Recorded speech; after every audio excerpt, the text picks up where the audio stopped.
Welcome to Gita kitchen. ఈరోజు మనము సగ్గుబియ్యంతో పాపడాలు తయారు చేస్తాము. నేను ఒక గ్లాస్ సగ్గుబియ్యం తీసుకుంటున్నాను.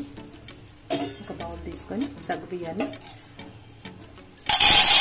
తీసుకొని దీంట్లో నీళ్ళు పోసి కడుగుదాము.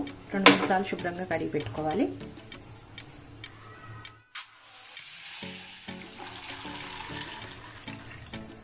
రెండు సార్లు బాగా కడిగిన తర్వాత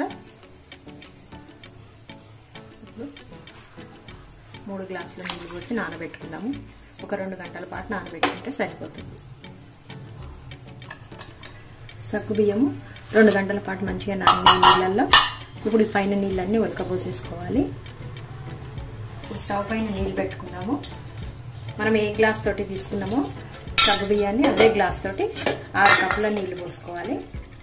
నేను ఈ గ్లాస్తో తీసుకున్నా కదా, 6 గ్లాసుల నీళ్ళు పోస్తున్నా. ఇది స్టవ్ పైన పెట్టుకుందాము.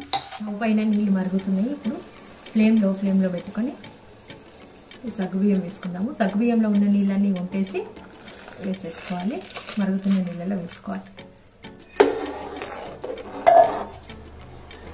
దీంట్లో సాల్ట్ వేసుకుందాము. సాల్ట్ ఎక్కువ వేసుకోవద్దు, ఉప్పు అయిపోతుంది. 1 స్పూన్ వేసుకుంటే సరిపోతుంది. సాల్ట్ వేసుకొని కలుపుకుందాం. అడగంటకుండా కలుపుతూనే ఉండాలి. మీడియం ఫ్లేమ్లో లో ఫ్లేమ్లో పెట్టుకుంటూ కలుపుతుండాలి. అడగంటకుండా మధ్యలో మధ్యలో కలుపుతూ ఉండాలి. ఇట్లా బాగా దగ్గరికి ఉడికిన తర్వాత మంచిగా ఇప్పుడు స్టవ్ ఆఫ్ చేసేసి కింద దించి పెట్టుకుందాము. ఒక 5 నిమిషాలు చల్లారిన తర్వాత అప్పుడు పాపడాలు పెట్టుకుందాం.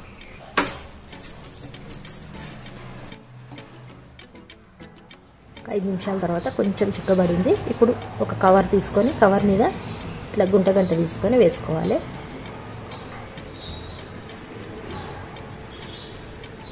మనం క్లాత్ మీద కంటే ఇట్లా కవర్ మీద వేసుకుంటేనే ఎండిపోయిన తర్వాత ఈజీగా వచ్చేస్తాయి.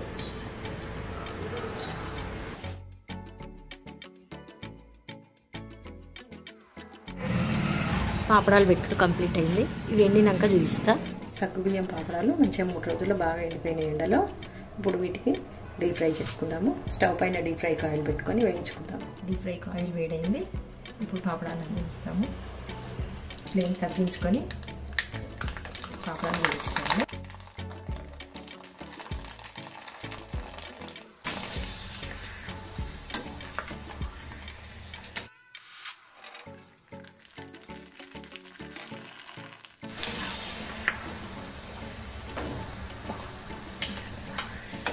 సూపర్ వస్తున్నాయి. సగ్గుబియ్యం పాపడాలు మంచిగా వచ్చినాయి.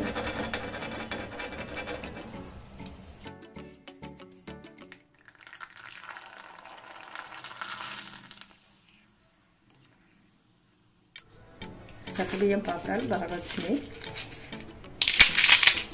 కరకరలాకి చాలా బాగున్నాయి పాపడాలు.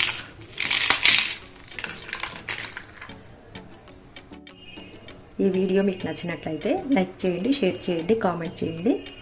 మరిన్ని మంచి వీడియోల కోసమై గీతా కిచెన్ని చూడండి.